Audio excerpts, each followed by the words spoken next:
Hey, what's going on, everybody? Welcome to the best goddamn hockey podcast, Blackhawks hockey podcast in the world. I am Nikos. This is James Hicks. He's recording from the hotel. He just got bit back from watching the Blackhawks. He's in hotel mode. James, tell him exactly how the Blackhawks played today.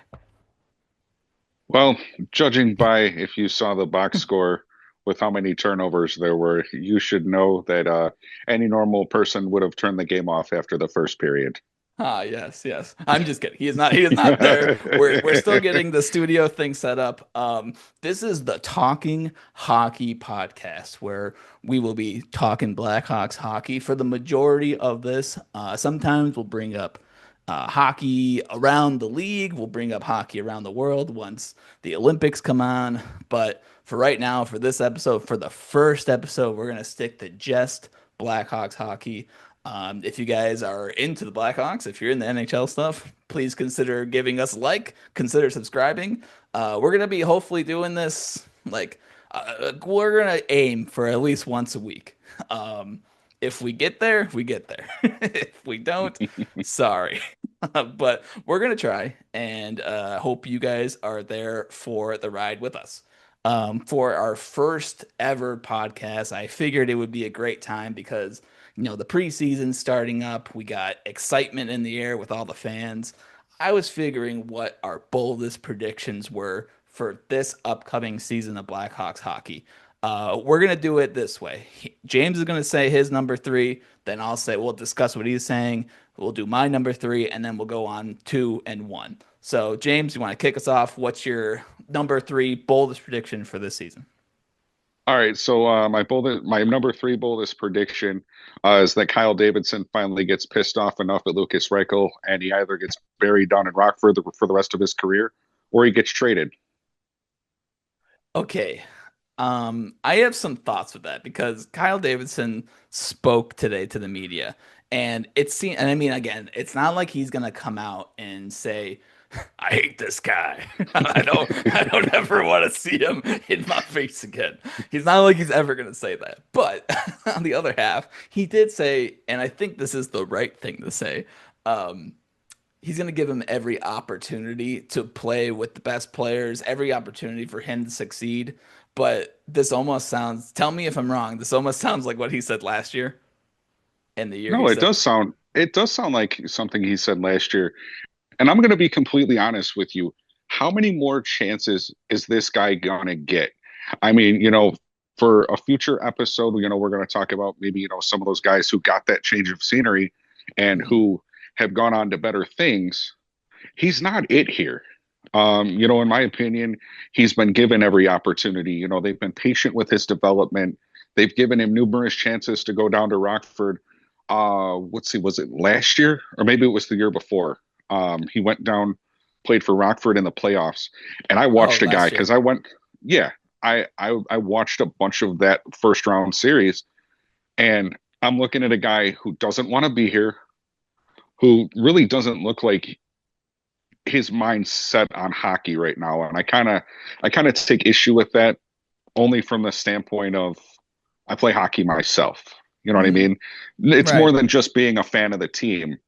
It's that mentality that I have when I'm on the ice with my team. Now, granted, it's beer league hockey. It's not, I'm not going to the NHL. That's not what I'm saying Right. here. Right. It's a mindset thing for me.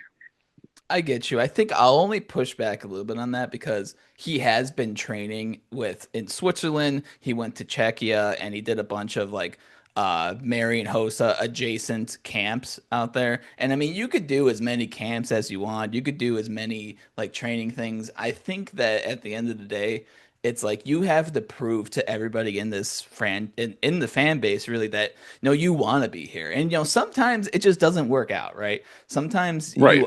you are just good in the AHL, and that's fine. AHL is the second best league in the world, and that's totally okay, right?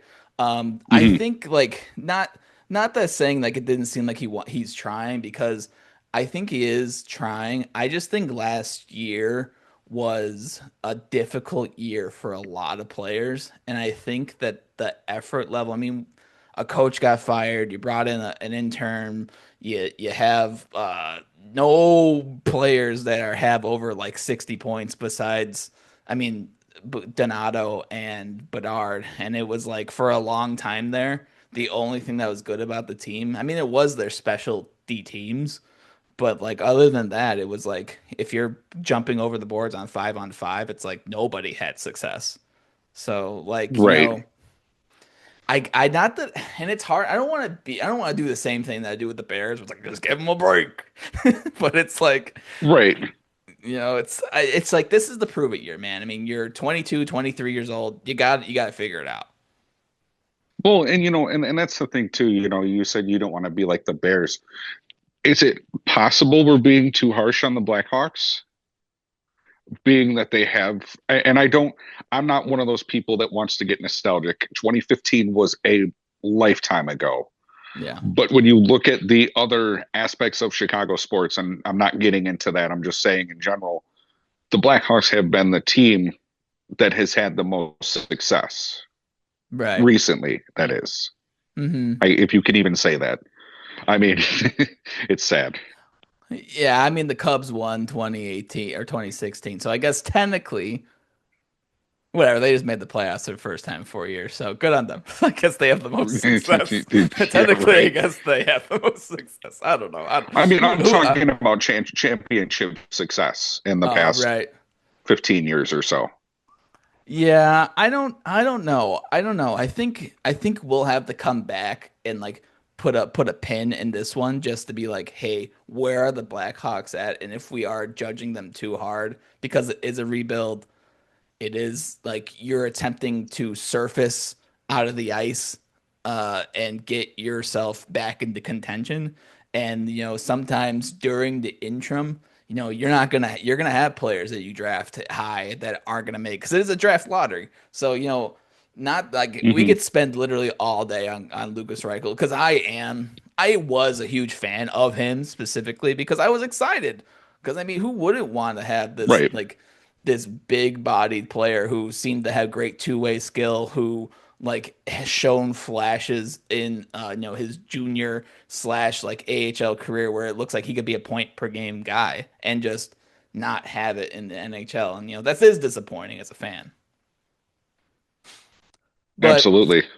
you know, um, we'll put a pin on that for right now. We'll move on to mine. We'll do mine really quick. I want to. Where do I want to start with here? Because I chose five. We're only gonna do three. What will be the most fun? Okay, I'm gonna go with Lev Shanov. Will be top five in Calder voting. Now, a lot of people Okay. are huge on Rinzel. It's a big Rinzel year. Everybody is like, Rinzel's going to be the best player ever. Let's the Rinzel hype train. And dude, I am right there with you. Who doesn't think a 6'5", almost 200-pound dude slinging the rock across the ice, making these crisp passes? Oh God, he looks so good. I mean, I know it's against lower tier people, and like you gotta take it with a grain of salt. But like, God, he just looks so good. He just looks so damn good. Not even mentioning the 9 games that he had at the end of last season, where it was like he was the top power play guy. He charged up the ice with the puck, was making great passes. It looked like we had a top tier defenseman out there for the first time in a long time. But Why the why are now you going to throw shade at Alex Vlasic like that? I think that he's going to be great as if he could slide back into this Hjalmarsson type role and he could be that guy Hmm. because he has that ability. Um, I don't want to veer too much into. We didn't even talk about Levshunov yet, but Sorry. but yeah, if Levshunov, okay, Vlasic definitely want him to slide more and to be the more defensive defenseman guy and use his body to be able to like corner guys off and really be great at the blue line because it seems he's still a tiny bit awkward with the puck. He is still a Mm. little bit, especially at the line. I'm not sure. Like I was really zooming in on him because I was like, why did we sign? Not that like there was questioning why did we sign him to this great contract, but it was like, man, is he is a talent, and I think that there are still hole. I mean, there's holes in everybody's game unless you're like Cale Makar and you're just scoring 30 and being a Norris Trophy winner. Like insane. Well, if I But could skate like for that, I would too. yeah, right. He doesn't even matter if where you play. You just get back in time and steal the puck. But for Vlasic, it's just like I feel like he's a little bit more comfortable being in that position where he's able to hand it off to somebody else. He can still get it out and he can still definitely make those long range passes. But I feel like if he's in the role that Jalmerson was, where he could hang a little bit back. He's not needed per se for offense. If it goes back to him, he can still handle it. Not that he's gonna Yeah. like freak out and be like, oh, like fucking what's his name last year that we buried in the AHL, Brody. God, Brody Oh was so God. bad. Brody was so bad. Why do you got to mention that name? Oh God! Every time he got, it's like the puck would hit his stick and a bomb would go off. Like, I don't know what happened. I don't know what happened with that guy, but Vlasic is nowhere near that. But you get what I'm saying. Okay, now back to Yeah. why I think Levshinov will be top five in Calder voting. I think Levshinov has been it's interesting. A lot of people are saying, "Oh, why did we get him second overall? Why didn't we get Demidov?" Listen, I was on the Demidov train. I really wanted Bedard to have a top line center or a top line winger with him. I totally wanted that, and I get it, and I get it. You know, defensemen and everybody will tell you, everyone that's watched hockey understands hockey. Defensemen take longer to develop than forwards do, and they're not nearly, for the most part, as exciting to watch develop. They're gonna make mistakes. You're gonna notice them a lot easier because you're going to have players who are just made for offense coming down on somebody who is still developing their defense. Now, for Levshinov, I think it was interesting because he had to grow into his body a little bit. I think he is somebody that really had to. I don't know if, like, how would you say when somebody just doesn't fit the play style of the league but looks better at a higher league? I don't really know what word that is, but he looked way better in the NHL than he did in the AHL. And I don't know if it's just because the AHL is more grimy, gritty, where you're just dumping and chasing, and it's more like not wide open play where you're able to move in the neutral zone. But Levshinov looked way more comfortable playing in the NHL with the skill level that it is there, which is weird, right? Because AHL is lower and the NHL is higher. I don't know. I didn't really get it, but every time I saw him on the ice, it was like, does he make mistakes? Yeah, but that's just because he's a kid. And my point Right. being with why I think he will be top five is because I think he's going to get the slot with Vlasic. I think he's going to be the one with Vlasic, and he's going to be able to make those offensive mistakes. But because he's so fast and so quick, like we were mentioning with Cale Makar, he's going to be able to get back. And guess who's going to be back there with him anyway? Big boy Vlasic, the pickle. He's going to be back there, like hanging out, and he's going to have a great partner. Not that and this isn't a fight between who's better. This is a great argument to have. Who's better, Rinzel or Levshinov? This is a great thing to have for us. But I just think Levshinov's going Absolutely. to be. I feel like Levshinov could take that position, and it could be vice versa, right? Like I think the easy thing to say is Rinzel's going to be top five in Calder. Like that's the easy thing for me to say that that's who it is because of the hype train. But like I want to say that I think Levshinov has worked on his game. Not that Rinzel hasn't. This isn't a comparison, but I think Levshinov has worked on his game to make it a point where and because he's already been better in the NHL, in my opinion, I feel like his development is gonna skyrocket with these young players. I think he's gonna have that ability to play on the top power play unit and be the guy that we thought he was gonna be going second overall. Your thoughts? So, like you, I was big on the Demidov train. I wanted Demidov. I had seen some highlights. I'm like, hell yeah, let's go, let's do it. And then, he was under contract, in the KHL. And then you're Yeah. thinking, um, we may not have access, we being the Blackhawks organization. I don't mean I'm not a part of that, obviously. I say that term very loosely. Um, I but the you're a Blackhawks may fan. not. I get it. I get it. You know what? In radio school, they always would shit on us for saying we're part of like. Listen, we're part of the fan base. Who watches them every single game? Who we're honestly, we might be You more know, committed than most of the team. So we're not going who to get knows? fined for that by the FCC for me to say this, right? No, no. Go Okay. ahead. For, first of Maybe, all, maybe. I've I been don't know. Who knows? Who knows now? Honestly, now I that you say that, I who knows? no, I'm kidding. I'm only messing. The last time I checked, I went to my first Blackhawks game in '98. I tried to follow them as much as I could until they came back Uh, on TV. I've seen the good, bad, and fucking ugly of this team. So I feel like I kind of am a part of it, that I, been through thick and thin, you've earned it. with this team. I've earned my stripes, okay? Hmm. To be able to say we. I'm with you. um, Say we all you you want. know, but when it comes to Demidov, like, I think he's going to be a great player. Um, I do think the Blackhawks made the better decision at the time for what we knew. Let's go out, let's get a defenseman. Because, I mean, realistically, when you looked at them last year, okay, 40-year-old Alec Martinez, Done. TJ Brody, you know, Cooked. there's been, speculation, over the past few years, is Connor Murphy going to be here or not? Hmm. He's That's, over that's 30. right. So then you have guys like you have your young guys like Vlasic, Crevier is another one, Wyatt Kaiser. Why not bring in another young defenseman to try and kind of stop the bleeding, that if you have these older guys going down due to injury, you have somebody that you can plug in there. Yeah. I So think I I do, think that the I, Blackhawks yeah. didn't have that they didn't have that cornerstone bell cow top tier prospect at the defensive position. And I think that choice to choose a defenseman over a top forward was just because we didn't have that. And I think in terms of rebuilds, it's you want to have that. And I mean, it's a choice. It's a choice. Um, anyway, keep on.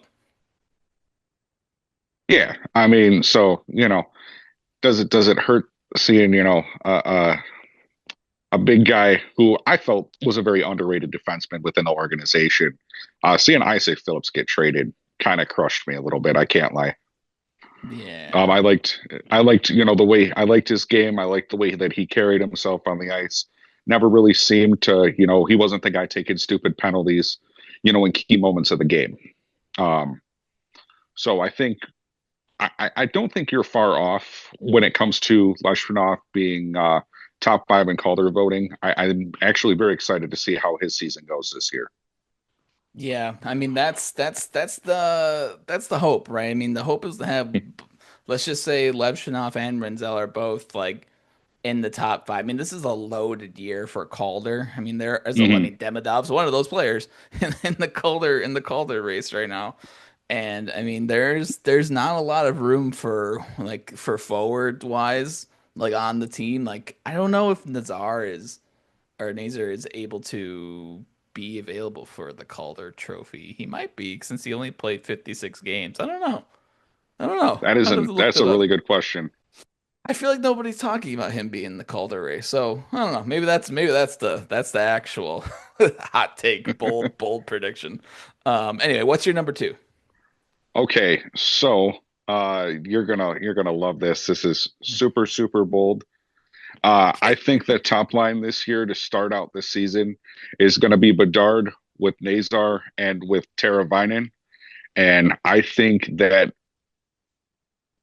when the season's over, they're going to be one of the top lines in the NHL.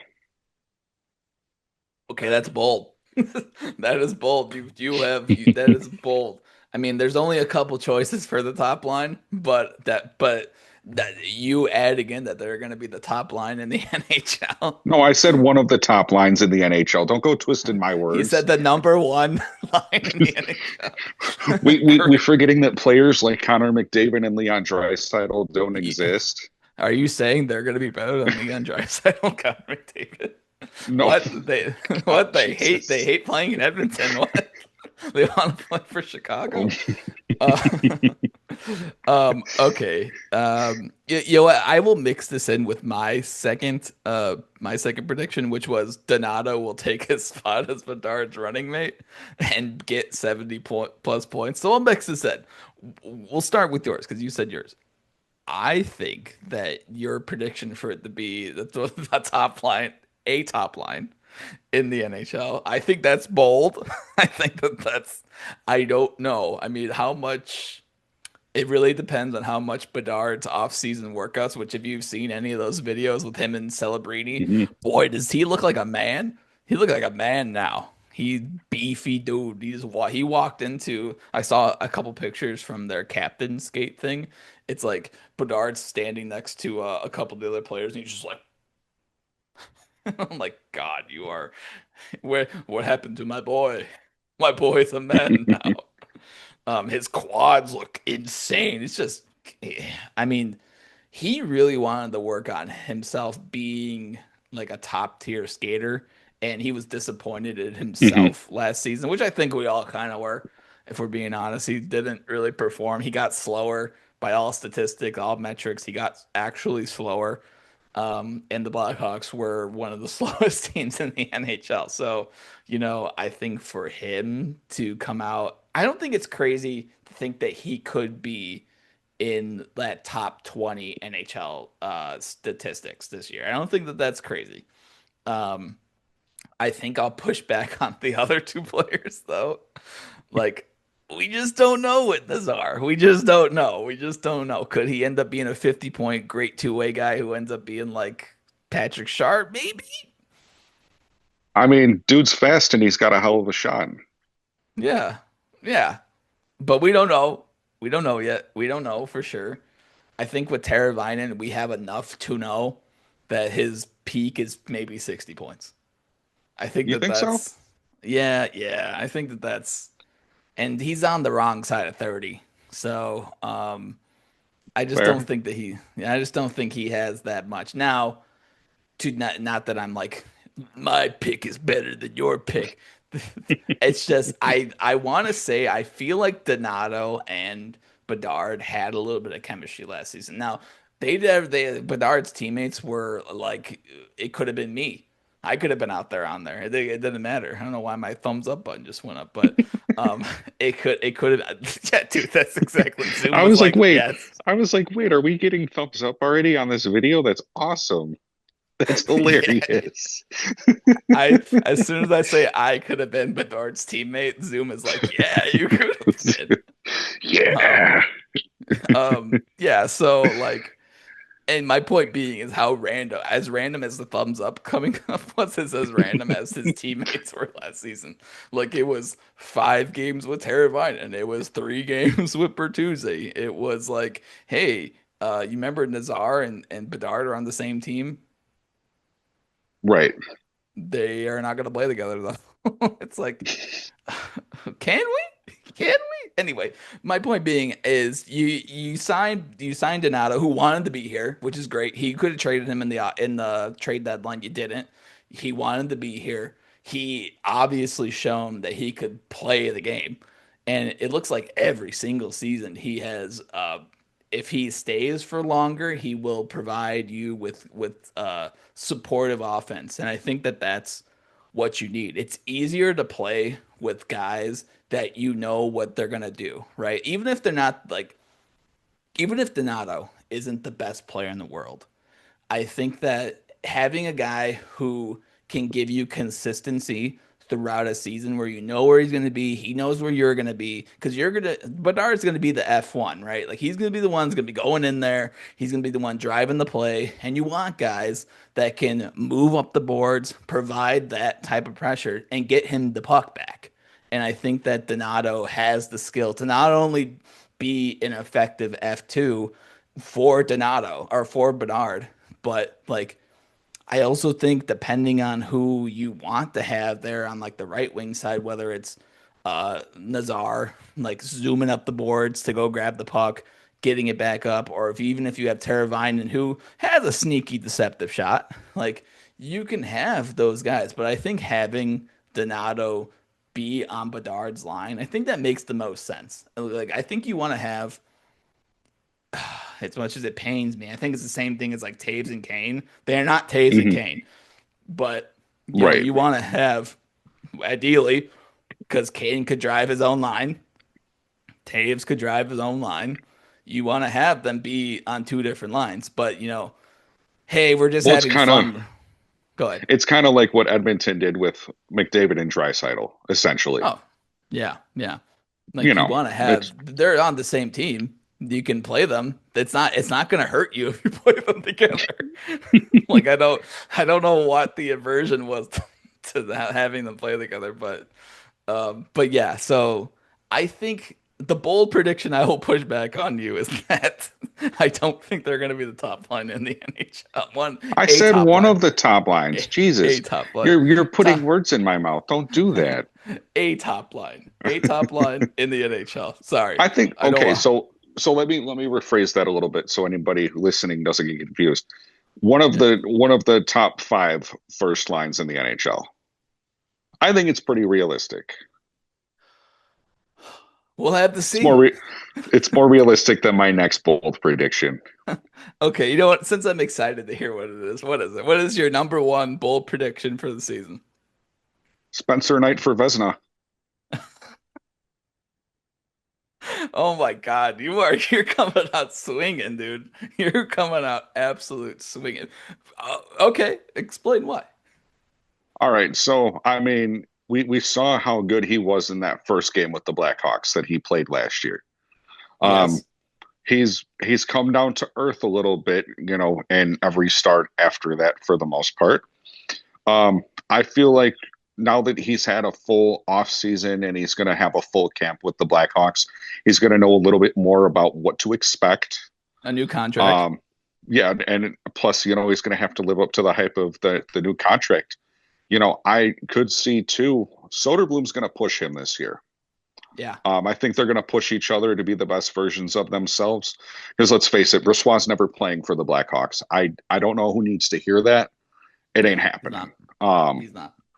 so I do think that with that being said, that Spencer Knight could be a Vesna finalist. Um, I think he's going to have a heck of a year. Do I necessarily think the Blackhawks are going to have a good year? I've learned that if you keep your expectations very low, you can never get hurt. Oh, Mary Jane. Um, okay. I don't remember the last finalist of a Vesna that wasn't on a playoff team. So that would mean the Blackhawks are making the playoffs. Now, if the Blackhawks are making the playoffs, I'm good. I'm good with that. I'm totally happy with that. That's fantastic. Then yes, totally agree. Do I think they're gonna make the playoffs? That would be a bold prediction in itself. Um, I don't know. I don't know. But that's what's fun about making bold predictions because okay, everything would have to go. Okay, so first off, he would not have to get injured. No, that's the very basis. You don't get injured. Um, Secondly, I think that depending on how you use him, he would probably have to play to win the Vesna on. Let's just say they don't make the playoffs. To win a Vesna on a non-playoff team, he would probably need to play over 65 games, which he's never played over 30 in his career.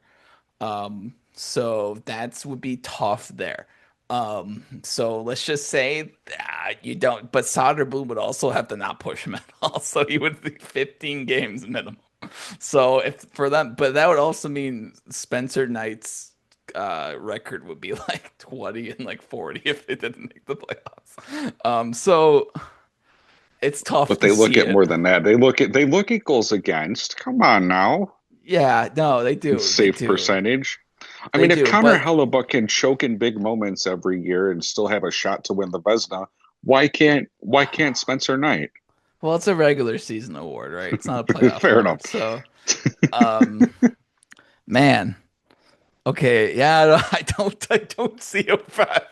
I don't see a path. He would need to have like a 950, and like they would have to only allow one goal, but then also like only score one goal to lose.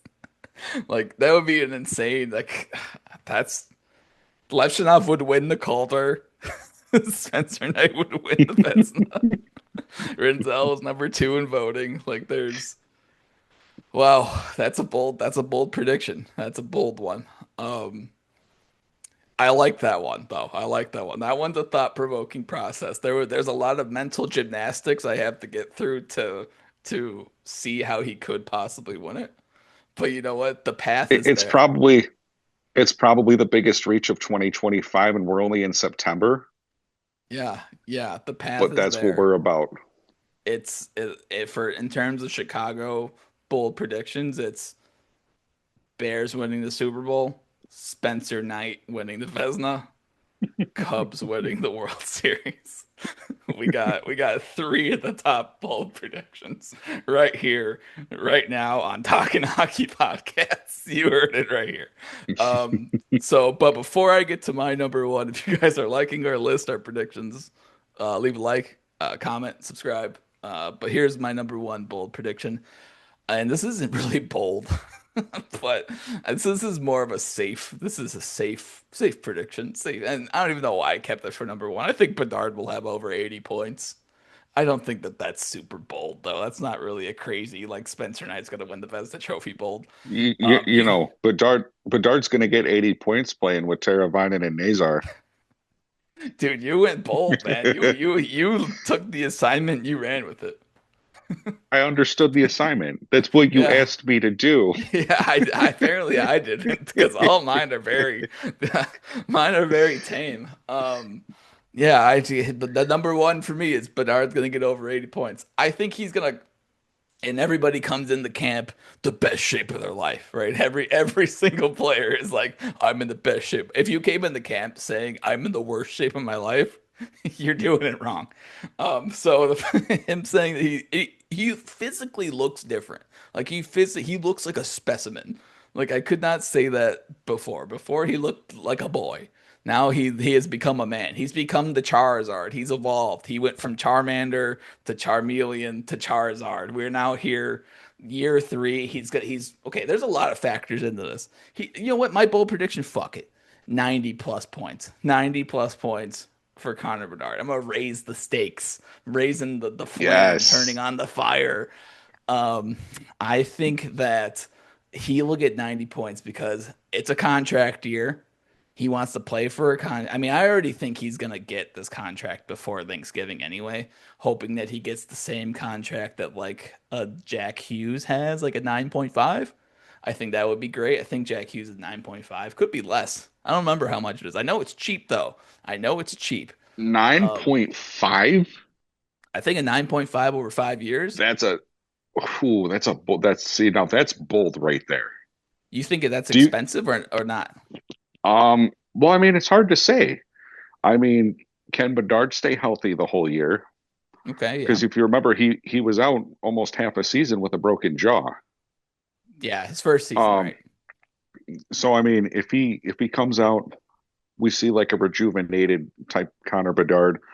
And please don't hate on me for this, but seeing him dance around the blue line in overtime with the puck and turning it over makes me want to punch him in the face. Okay, I Like it get it. just I get it. it drives me up a wall. But no, um, I was thinking more in the ballpark is seven for three. Okay, my only pushback on this is because Kyle Davidson has now signed 6 years for 56 games of Nazar. He has signed 6 years for Vlasic, who had a little over 2 seasons of play. Bedard has he won the Calder, but he was also the number one pick. He's your franchise cornerstone. And you gotta look at the rising cap. The cap is gonna go up extremely. It's gonna rise extremely high within the next couple of years.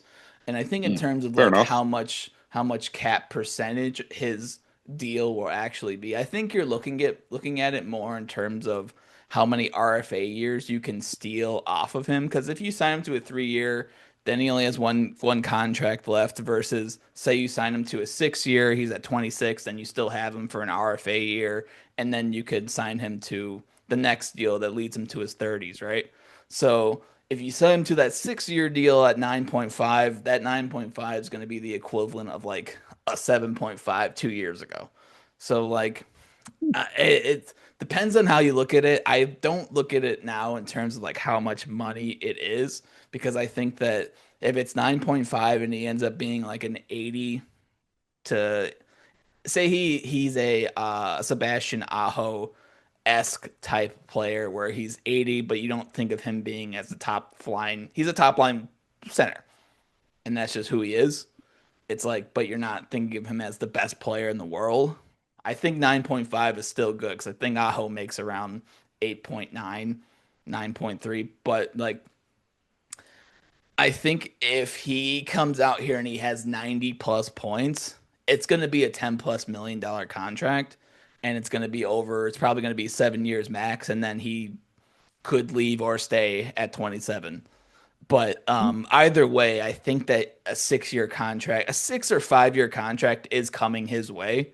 It just depends on, I guess, depends on how he plays. I don't know how much you take in. Like, say, if you're in, because they've been in negotiations with him all summer long, basically. So it's not like you're gonna base his contract off of like 10 games and be like, you play 10 games very bad, Bedard. Now you get 2 million less. Like, if you went into negotiations like that, you're a fucking idiot. So, like, I assume that they won't. I assume that I would hope not. I assume Kyle from Chicago is good at doing these negotiations because he's been doing negotiations we don't know. We don't know what Nazar. We don't know yet, but that could be great, right? With Vlasic, it looks to be one of the best contracts. He got invited to the Canadian camp, I think it was, Hmm. over the summer.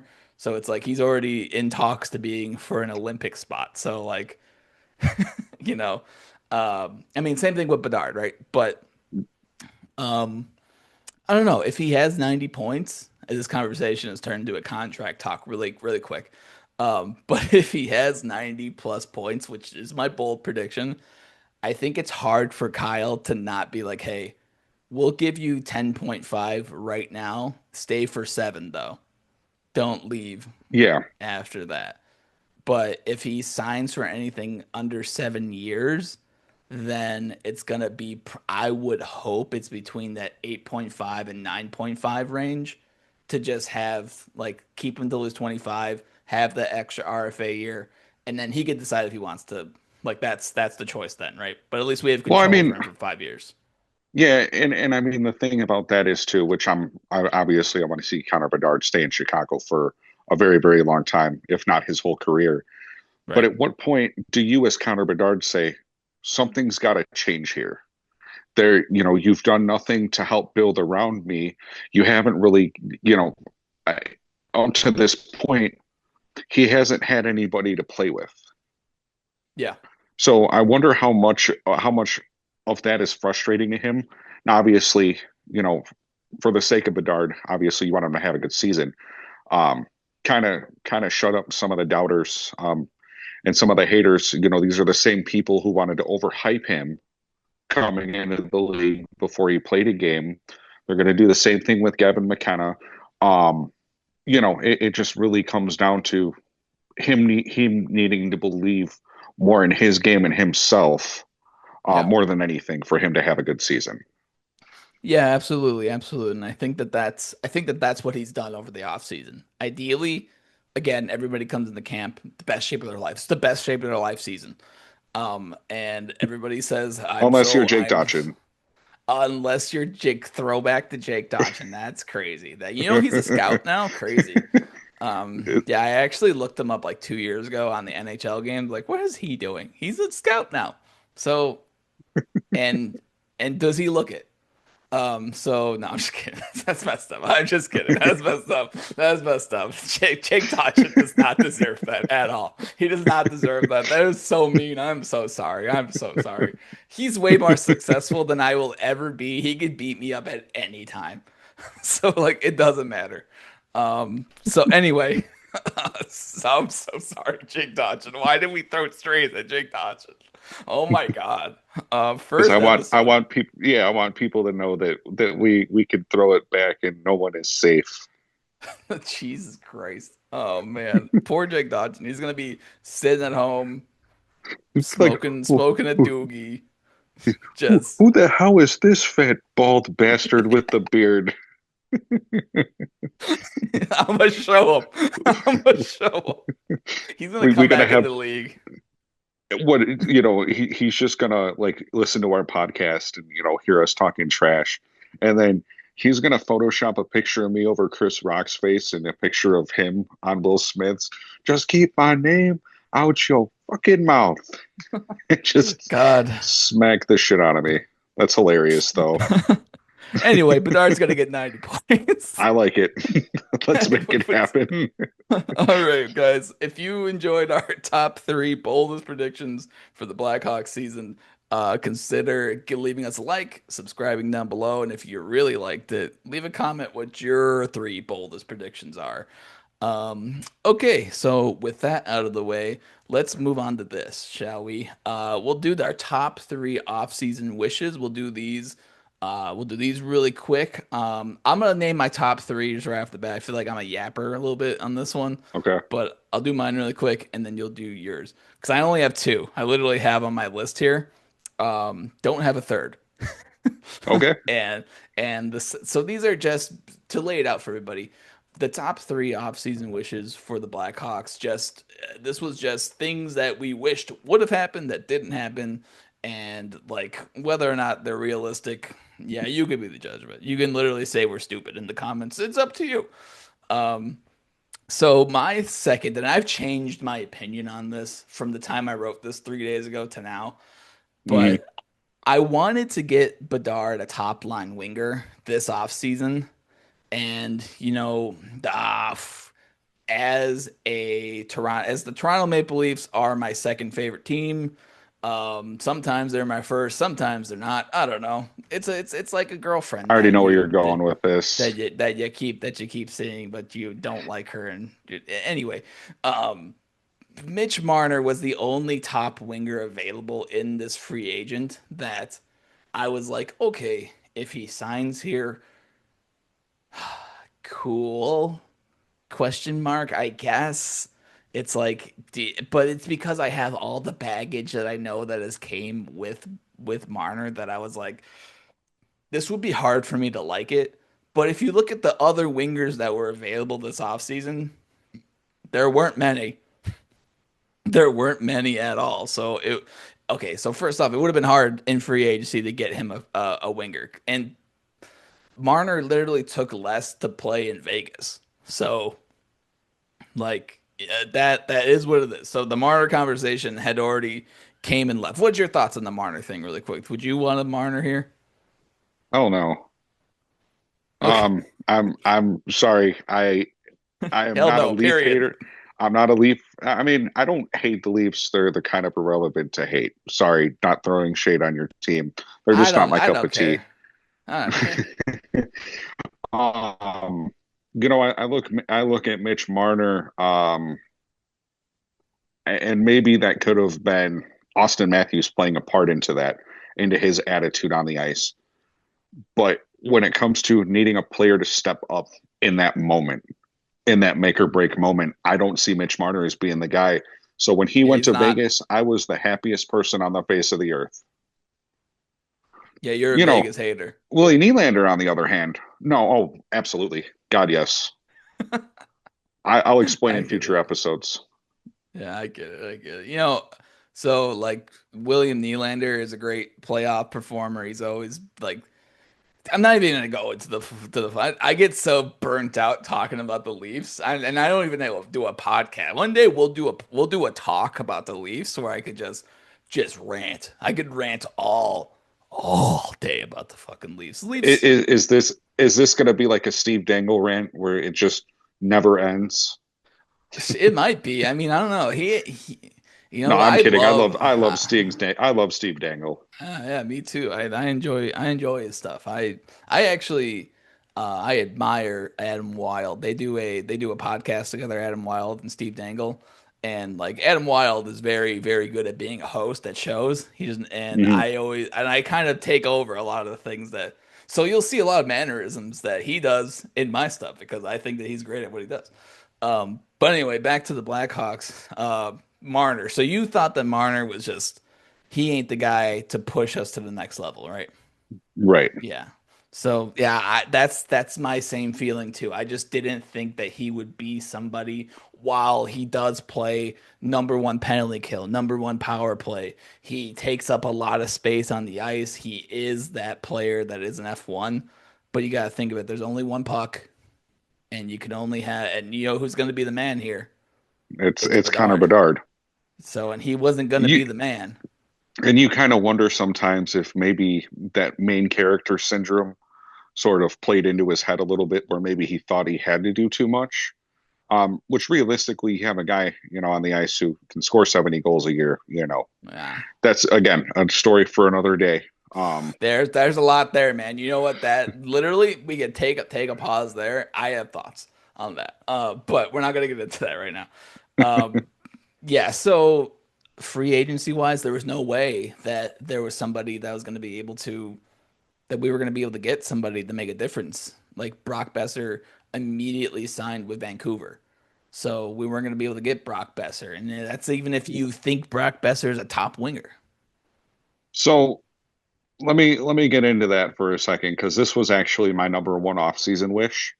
Hmm. Nikolai Ehlers Oh, yeah, was yeah, somebody who I thought would have fit in well here. yeah. Again, another guy like I like watching him play. Where he would have fit into, that's a great question. I don't really have an answer for you, but heck of a shot and great stand-up guy. I think my thought on Ehlers is that I didn't even think of him, and I think that that's just like he's just the third guy. He's just the third. Like when I Hmm. think of Winnipeg, it was like Shifley, Shifley. What's his name? No, I can't even think of his name. The other guy, the other Are fast you guy. thinking Perfetti, or are you thinking of Kyle Connor? Kyle Connor, there it is. Me not being able to think of the guys' names anyway. But anyway, that's how much I don't think of Winnipeg. Sorry, I don't think of Winnipeg. Fair enough. Nobody But does. That's why, they ranked last in the league in attendance. And that might be because they play in the smallest arena in the NHL. That's neither it's here nor probably there. it's probably their fault. I'm just talking shit on everybody. Fuck Yeah, them. yeah.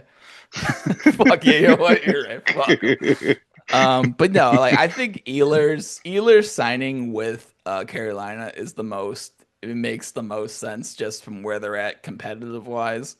And like I think if you were gonna get Ehlers, he would have signed for like $13 million here, and we would have hated him Hmm. in year two.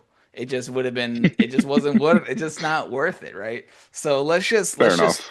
let's just throw out free agency. We weren't gonna get anybody top in free agency. My then argument is that if top wingers were available, everybody would be trading for them. This was one of the boringest off seasons ever. There was just nothing happening.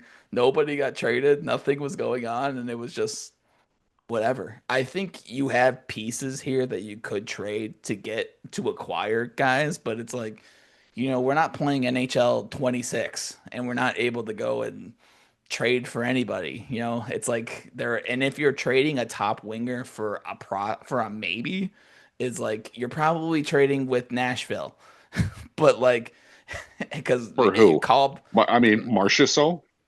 no, I'm saying that in terms of like it would be a bad GM Oh, if you're going and oh, you're trading fair. for a maybe like you're and even who who are you trading for? There's nobody that is just gonna, hey, you want this, and you're not gonna trade Oliver Moore. You're not trading Renzel.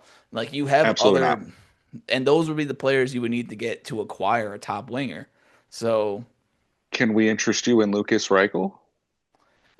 yeah, take them, please.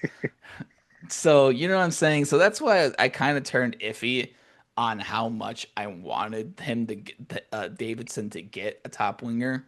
So it's like I guess that would have been hard to do it, but after this next season, when you have more experience, you have guys who play in the NHL who get say Oliver Moore plays, right?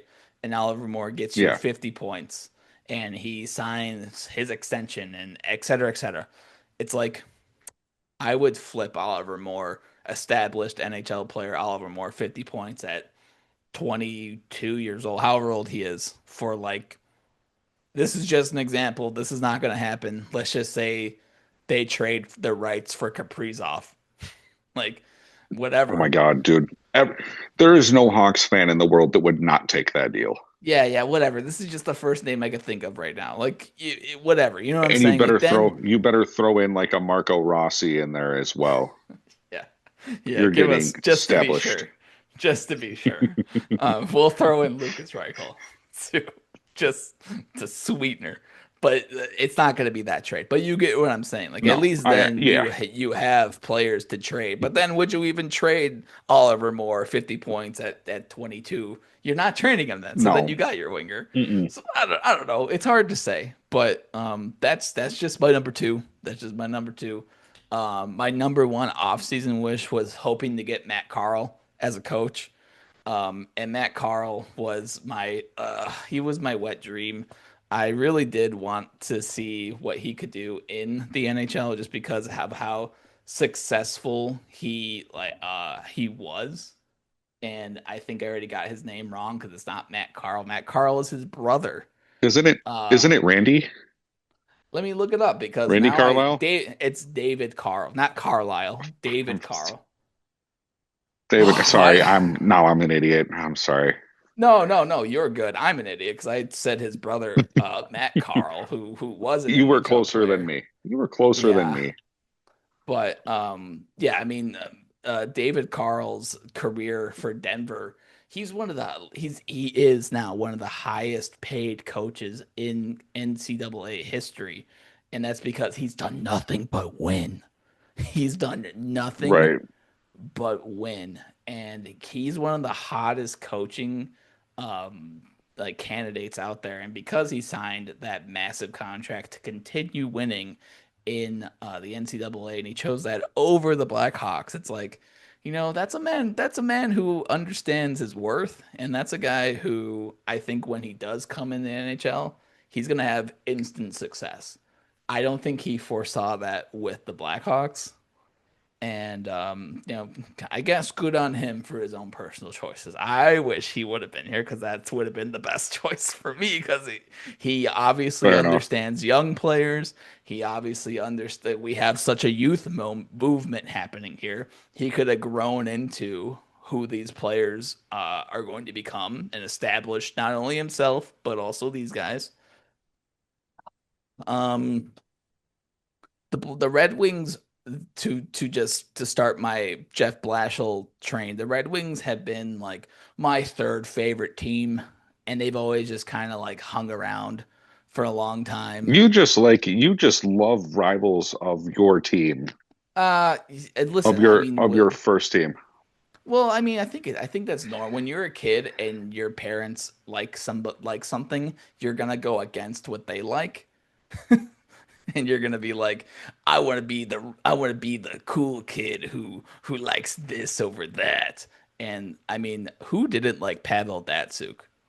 I mean, Pavel Datsuk was sick though. Come on, you can't even tell me now Not Pavel me. Datsuk. I'm just kidding. I'm just kidding. You know, No, you know. I loved Datsuk. Oh my God, I think I was more of a Pavel Datsuk fan than I was like actively cheering for the Red Wings. I have a Pavel Datsuk jersey, but like I mean, there's so many good players on that team, though. yeah, I mean, I'm not even gonna go through Back them. then, those teams were stacked. Yeah. Yeah, No, I know. like I'm just saying, totally like stacked. so they were my third favorite team. So I would kind of, and then it transitioned into like Nyquist and Tatar. Like I loved the goose is loose. That was such a great goal. I love when anyway. So I liked them. And who was the coach during that time? Jeff Blashill. And you know who I hated for years? Jeff Blashill. Boy, did he just seem it seemed like he was allergic to winning. And that's not necessarily his fault because he did come at the end of the Detroit dynasty and every great player that was there retired within a year and he was literally just left with uh Dylan Larkin. So like I don't blame him for having not the greatest coaching career, but it was like his development of like Mantha sucked because Mantha went from a 6'4", 50 plus goal scorer in the WHL or in the Q with Valdor, like never seen before goal scoring guy at 6'4". Couldn't even develop him into a guy to score over 30 once. Because I mean, sometimes it is just the player, but I mean, the guy Yeah, has had a long NHL career for a reason because he has the basics down, right? You don't just continue getting NHL contracts for no reason. And that's fair. so it's like, you know, he had everything available to him, but I just don't think the development was there because he kept playing him with ass players. So, and I don't think the strategy of like deploying there's this guy, De Kaiser, and he was good. He was fine. But he would play him like 35 minutes a night over some of the younger defensemen, and it was just mind-boggling. Like I just didn't get it. So now you move into him coming here now. He's worked the last 3 years under Cooper as their assistant coach, and they've had like top power play, top penalty kill underneath as Blashill has been there. So, you know, that's good because you want to have that continued success that we've had on the power play and penalty kill this year with Blashill. So I don't know. I don't know. I don't know. I just don't know with Blash. I don't know. We'll have to see. I'm so glad you and I are on the same page by not wanting Bledsoe. I was actually really mad the day they hired him. Um, Yeah. Here comes the shock of the century.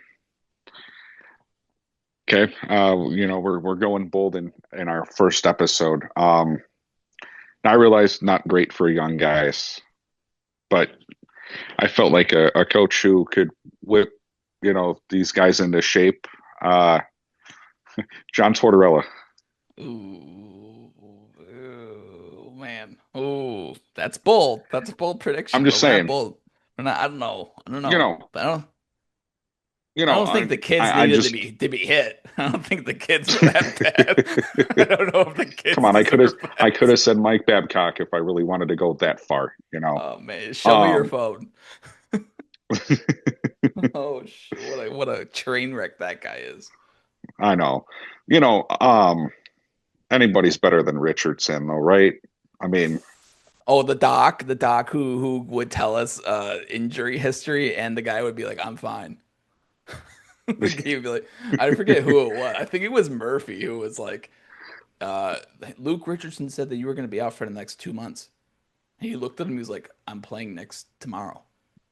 It was like, he would just lie. It was weird. It was such a, okay, I don't even want to right? talk about Luke You're Richardson. like, It was what so the weird. heck?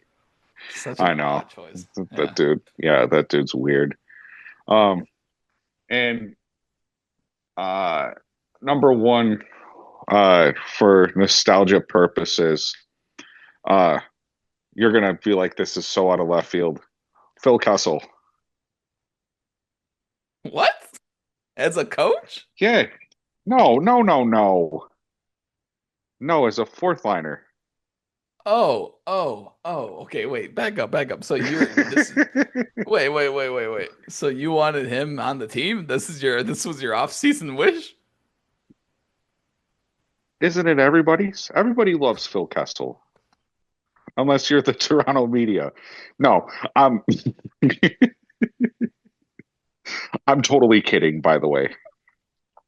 My mind just like No, I'm it went into another dimension with when you said Phil Kessel, and my mind was like, he was a coaching candidate? He's coaching? no, no, no. I'm totally kidding about Kessel wanting Kessel as well. He's like 40 years old. Um, no, kind of like a nostalgia thing. Um, I kind of wanted to see Tays come back for 1 year and then Yeah. retire at the end of the season with the Blackhawks. Yeah. Because I felt like he could have been a good mentor for Bedard. You know, he's played alongside some of them. Well, okay, maybe like three of them now that I think about it. Um, with Not many. Murphy, with Teravainen. Yeah, not many. Um, but alongside Foligno, I think they could have done a good job of being mentors for these students of the game. Mhm. Um, so I really threw you off with that Phil Kessel comment, didn't I? Dude, I'm so through the loop, man. I was lost, dude. I literally there was a black hole that opened up. I jumped into it, and now I'm in like the alternate universe where Phil Kessel, for whatever reason, is the fourth line coach of the Chicago Blackhawks. Somebody's going to be watching this later going, is this guy fucking serious right now? Did That he was me. really just say Phil Kessel? Yeah, I know, right? That was me to No. you. What the fuck? Like, dude, have you been like just chowing on edibles before you came on this show? I swear, I want to clip this and be like, when you say Phil Please, Kessel, I want to please see do. my face. My face was like, like he just broke my brain. What the fuck? Holy shit, man. I don't even know what to say. Yeah, okay, like Taves coming back would have been cool. I just think it was just so far out of the range of him even like thinking of coming back to Chicago that like, I think it's a great story that he is going to Winnipeg and finishing his career off with Winnipeg. We don't even know if he's like gonna be good. I hope he's good. I really do hope he's good. I hope that he's an effective like player for them. Um, Rocket Richard, Jonathan Tays. that's the bold prediction. Um, but yeah, and if he were to come back and just be even 75% of what he was, even 50% of what he was as a third line player, that's great. I just never would have saw him doing that here. And I think it's just sometimes you're just done with with a franchise like in terms of playing there, and I think that his book closed with the Blackhawks in terms of playing. It's kind of in the same realm of like I feel more open to Patrick Kane coming back because he still has a house here, and he still did the whole Mhm. eight day just last year, and he's gonna be they named August 8th Patrick Kane Day in Chicago.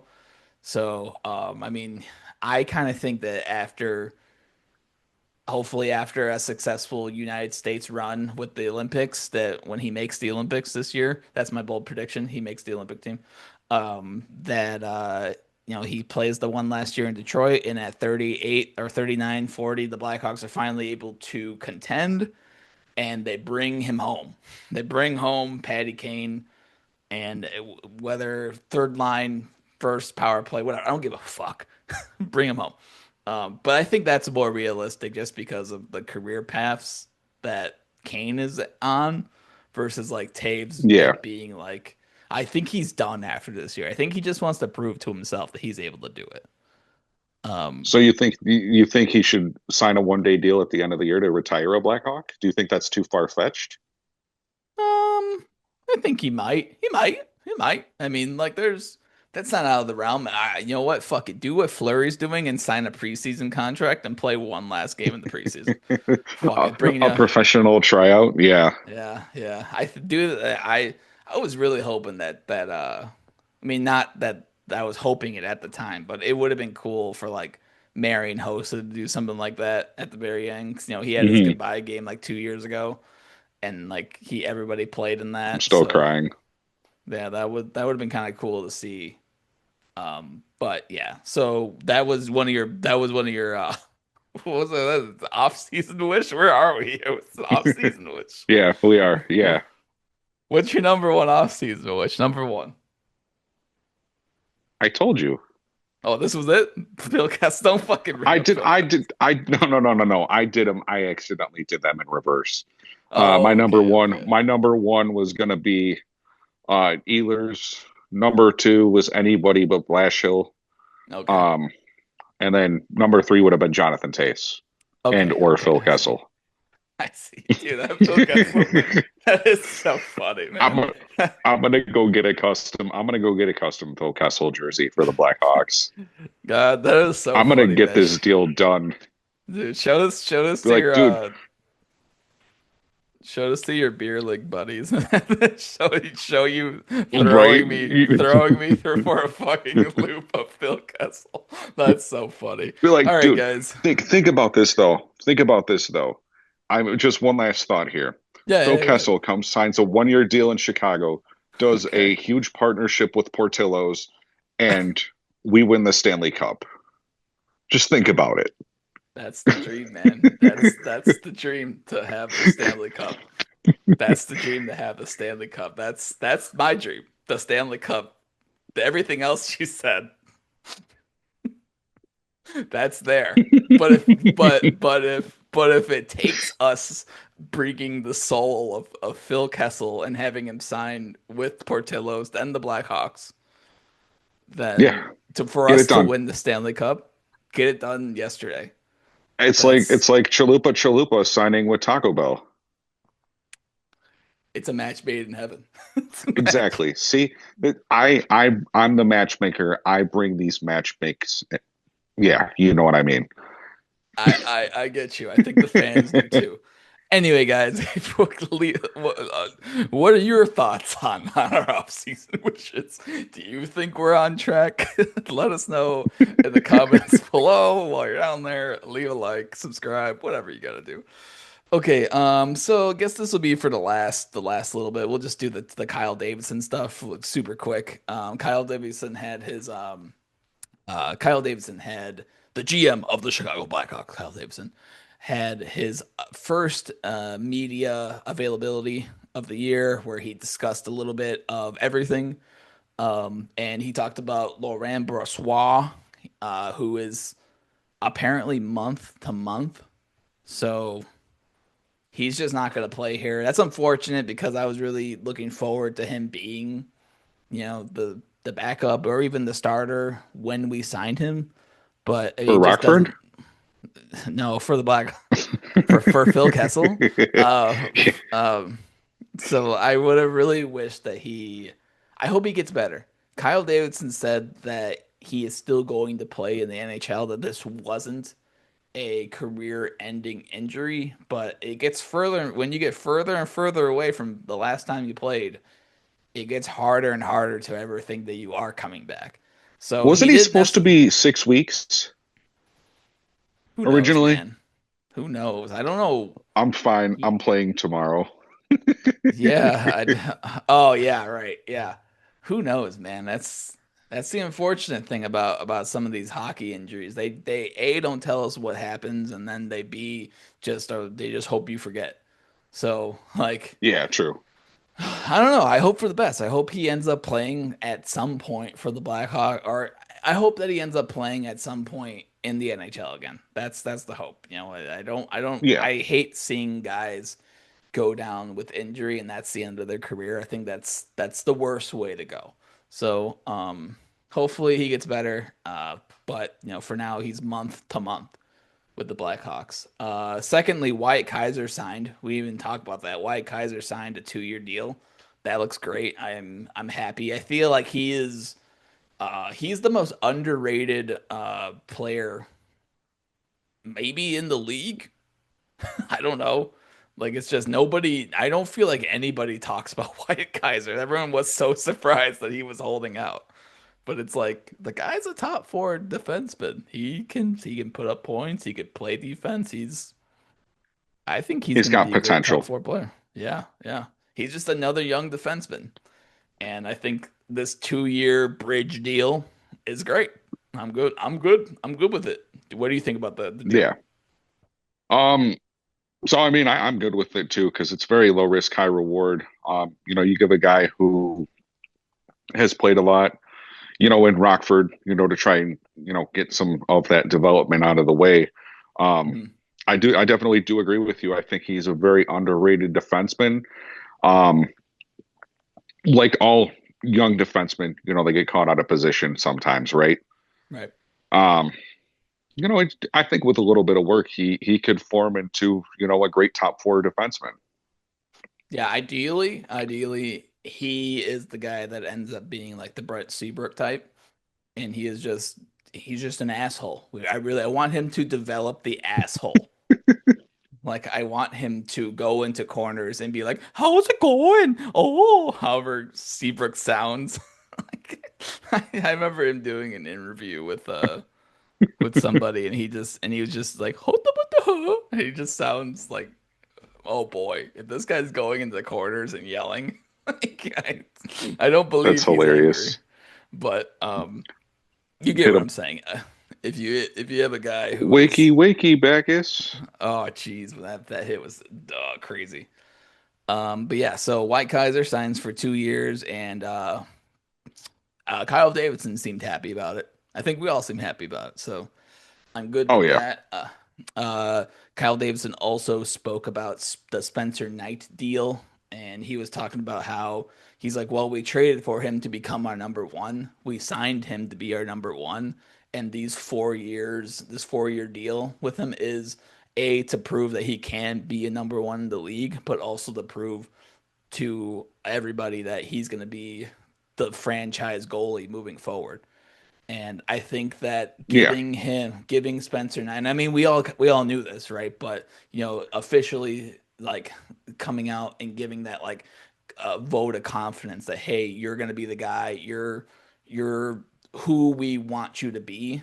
I think that's great to say that. I think that I like the confidence. I like the confidence of saying that for a goalie. Because when was the last time that we've been able to say that for a Blackhawks goaltender? Crawford, Corey Crawford. Leonard, maybe That's Leonard. my maybe. Maybe. Yeah, Flurry, maybe. I don't know. But like I'm saying somebody that we could see more than 2 years down the line. So yeah, I think that's great confidence in him. So looking forward to seeing what Spencer Knight can do. He also mentioned a little bit where we're at in the rebuild by saying like the expectations were not met last year by veteran players. Well, And I he would said hope not. yeah. He was not happy. He seemed actually kind of pissed off that he was like, yeah, the veterans did not live up to expectations. And, if you look at how So young the so team here's my is, thing. Can I go ahead. can I can I Yeah, jump go in there for a second? Okay, when you sign guys like Pat Maroon, TJ Brody, and Alec Martinez, what do you expect? Honestly. You want an actual answer or Let's make yeah, no, absolutely. What do you expect? I think you expect players to, even if you're declining in skill, I think you expect them to try. And I think that there wasn't a lot. Not that I don't want to characterize these guys as like they didn't try. Let me rephrase that. I think you want more effort. I think you want more effort out of guys, and I think you want a more consistent leadership role out of them. And I think that last Hmm. year, because of how sporadic the play was and how it just wasn't, if you're gonna lose, lose by one, not by six. And I think that a lot of times you were losing by six, and I think that that got away from like where Luke Richardson wanted players to be, like in terms of system wise. I think players weren't in the system and they didn't work out that way. And then at the end of the season it was like, whoa, everybody plays everywhere. Whoa. Like so yeah, yeah, I don't know. Veterans didn't work out because TJ Brody sucked. Because like Alec Martinez is done. Pat Maroon's done, and you had them playing at the top power play, or you had Pat Maroon playing bumper in the top power play. It's like I don't know. That would be my expectations Pat for them. Maroon, I'll give Pat Maroon credit. He did throw my kid a hockey puck at his first game. So I'm not going to slander Pat Maroon. Yeah, Because I do feel like he tried for most of the season. That's the type of guy, gritty guy who you want on your team if he's yeah, not at his age. And don't get me wrong, I'm not throwing shade at these older right. guys. I feel like it was a crapshoot for what they came into. Um, maybe expectations were tempered enough last year for some of them as well. Well, I also think like Taylor Hall getting injured immediately didn't help because you wanted to have him be Connor Bedard's winger and kind of walk him through hey, I was the first overall pick. you're a first overall pick. We could have some kind of connection there. And because he got injured and was gone for almost all the season, then came back so late and then was traded immediately. Or didn't even come back late in the season, but he just wasn't. He just wasn't who you thought he was going to be. And Well, ACL injuries are Bertuzzi, hard to come back from in any sport. right, right. So like, I don't know. Bertuzzi kind of sucked. That's just like what it is. Bertuzzi wasn't great. He, I mean, he had the one move, and that was the let me go to the other side of the net, put a knee down on the ice, and jam the puck in. That was literally the entire Blackhawks power play right there. I guess it kind of worked, right? I mean, like, Kind I of. guess, yeah. I don't know. I don't know. I think what my most disappointed, the most things I can't even speak. The things I saw that were most disappointing out of Bertuzzi were just like, man, you're literally the energy guy. Like, provide some energy. Go out there and Right. make some hits. Go out there and provide that, hey, we're in it together sort of vibe. And I think that wasn't what we were getting out of him. That's what I saw out of him in Detroit. That's what I saw out of him in Toronto. And when Bertuzzi is on his game, boy, do you love him on your team. But when he's like Yeah. not, he just wasn't last season. I think that you got to figure it out like Jeff Blashill's going to need to figure out how to activate him. So you still have 3 more years with that. That's So fair.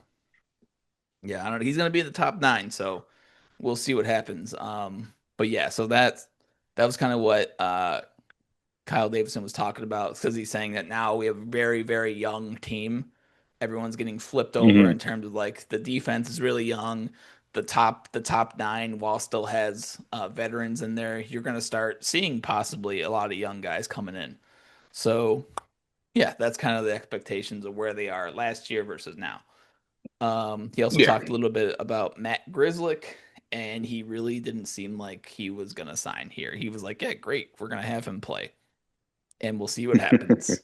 Hope he does well. And it was like, yep, okay, I see what's happening there.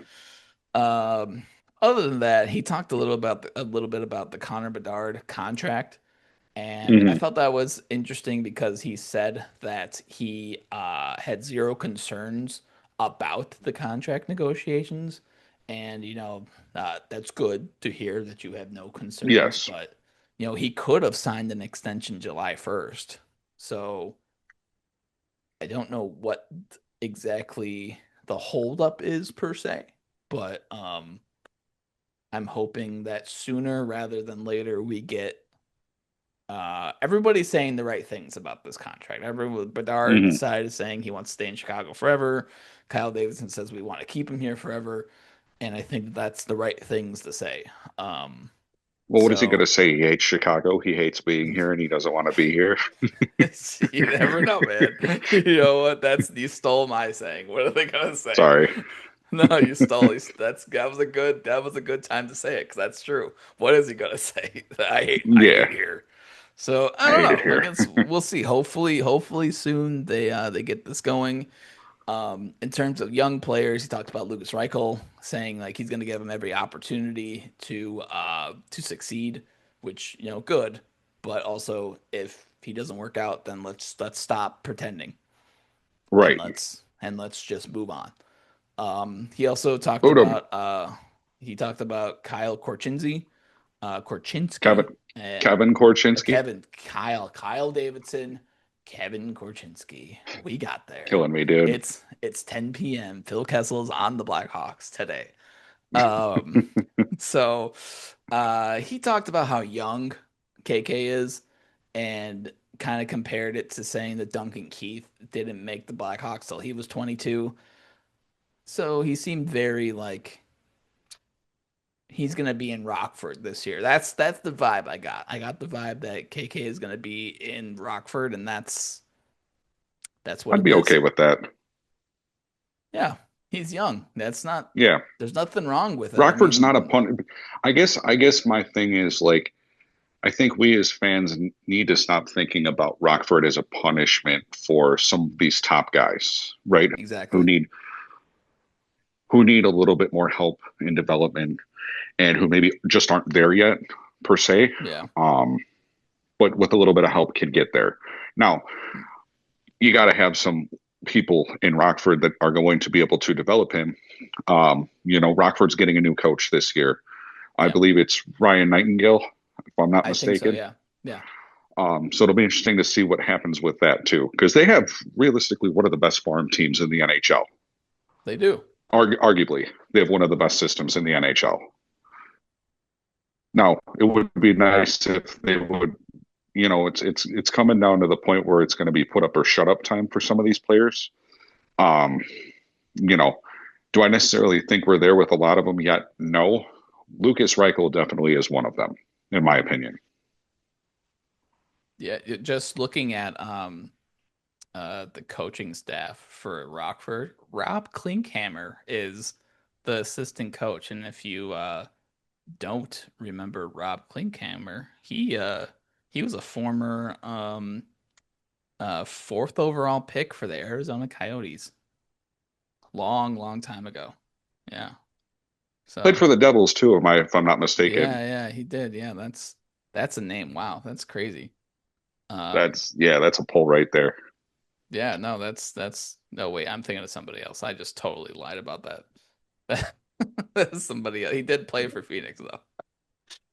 But Oh, I'm thinking of somebody. There is another Swedish player who forget what I'm saying. Anyway, I remember Rob Klinkhammer. whatever.